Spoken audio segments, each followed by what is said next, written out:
6 new albums for you this week, 3 in death metal, 3 in black metal, and 1 rusted and dusted. Pretty much guaranteed you're probably going to want to fight me on one of the black metal albums. That's okay, we can still be friends.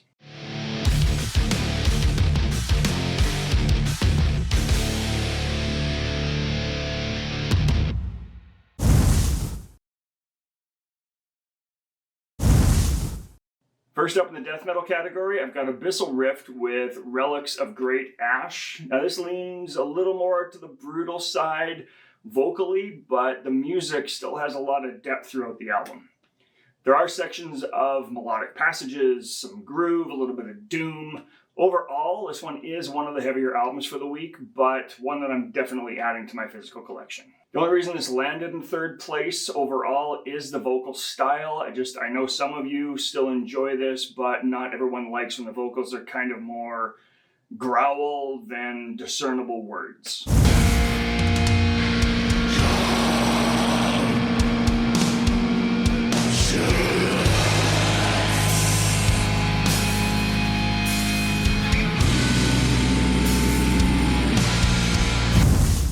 Number 2 spot this week is Burial Ruthless, Held by Evil. I almost didn't keep this one on my list since John over on Heavy Metal Philosophy mentioned it in his weekly list that came out on Saturday, but it's just too good to not give it a little praise. Now what stood out the most for me here is the mix.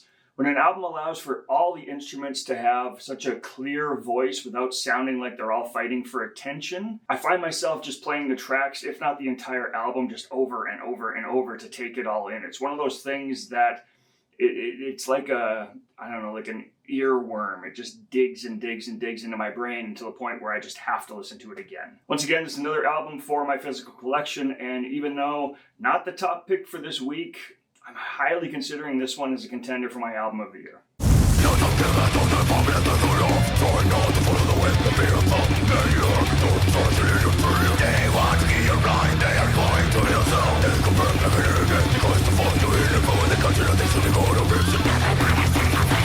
Alright, top pick for this week is Damnation with Reign of the Undead. This is a definite nod to some old school death metal here, but blended with some modern death metal production and mixing. So while you can hear various influences in the music and vocal styling, it's not to a point where it becomes kind of obituary worship.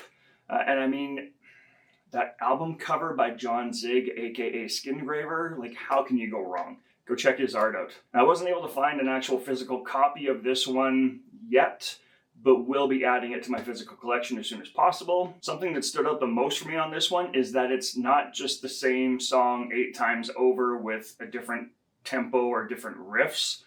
I find that so many albums this year, while still enjoyable, they almost built it with the same track and just very little depth or writing that creates a cohesive album.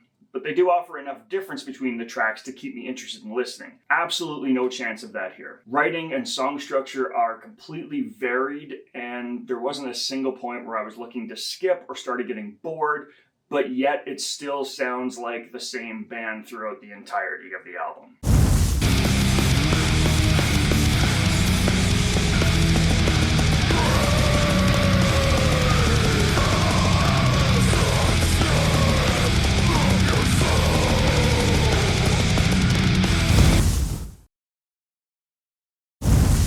Now into the black metal category. Number 3 this week, I've got Nyhylys, which I'm going to butcher some of these names, but I think I got that one right, with Mal du Siècle? I don't know. You'd think that being Canadian, I would have learned both English and French in high school, but unfortunately I just didn't. This is Canadian black metal out of Montreal. Some creative expression here. It's got touches of traditional black metal blended with like a post black metal, even a little black and roll mixed in. The album is entirely French, but that doesn't turn me away from listening. I don't mind albums that are in different languages. I do know that I've had some discussions on this where it is a deal breaker for some. Really, that's too bad because you're missing out on just an incredible album here.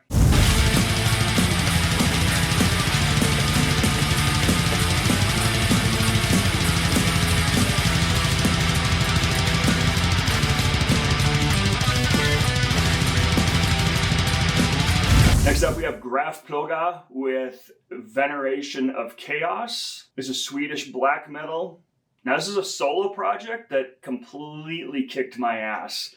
I love finding these kinds of albums where there is also some kind of constraint shown, but it's still a solo artist. I just find that so many solo projects, they go off the rails and end up with like 7 14-minute long tracks that are just repetitive and boring, and then they wonder why nobody listens. This album is 6 tracks, 36 minutes, and it was captivating from just start to finish. The mix is a little heavier on this one, kind of on the thick side, if you know what I mean, but that only adds to the allure here for me. It lends to the heavy feel of the album. It becomes something that's just weighty, and I mean, you can almost physically experience the weight of this album. Definitely something you don't want to miss.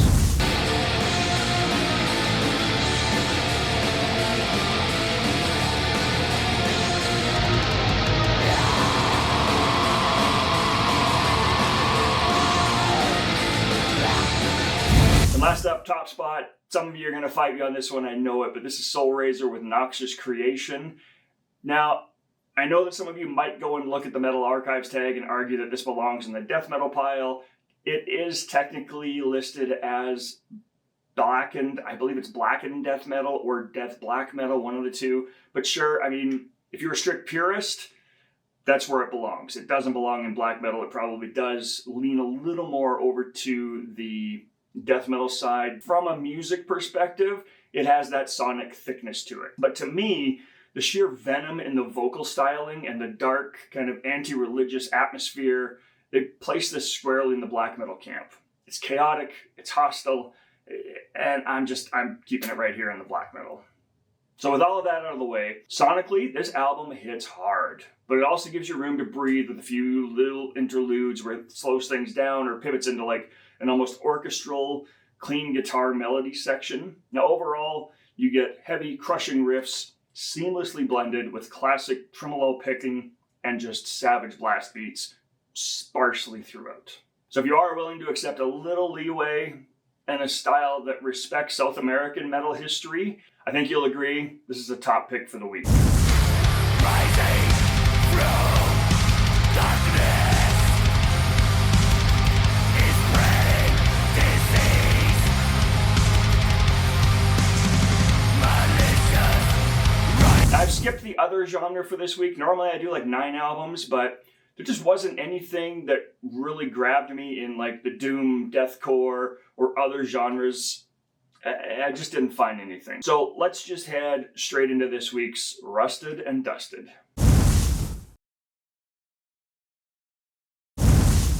Now, if you don't remember, this is where I find an album from any time pre-2024, when I started looking for new bands once again and kind of got out of my little 4-band metal bubble, as I like to call it. So for this week's album, I've got Sulphur Aeon, I believe I'm pronouncing that right, with Gateway to the Antisphere. I found Sulphur Aeon last year while I was digging back through albums. So my introduction to them was with their 2023 release, 7 Crowns and 7 Seals. And let's just say I was blown away by that album. However, I was also in the middle of a few other deep dives of some old school death metal bands at the time that I was trying to get caught up on. So while impressed, I actually didn't have the time to go digging through their back catalog, which was entirely my mistake.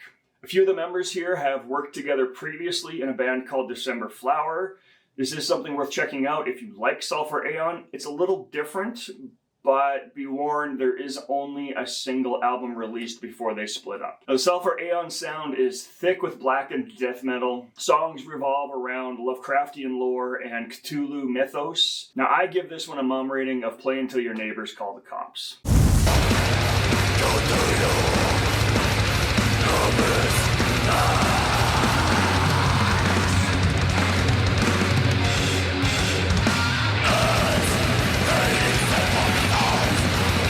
Alright, that's it for this one, Metalheads. Thank you again for watching. I hope you find a new favorite band or album from this. That's really all I'm trying to do with these videos, is just help promote the music, the bands that I love, so they can keep doing what they love doing. As always, do what you can to support your local scene, buy the damn album, and stay heavy.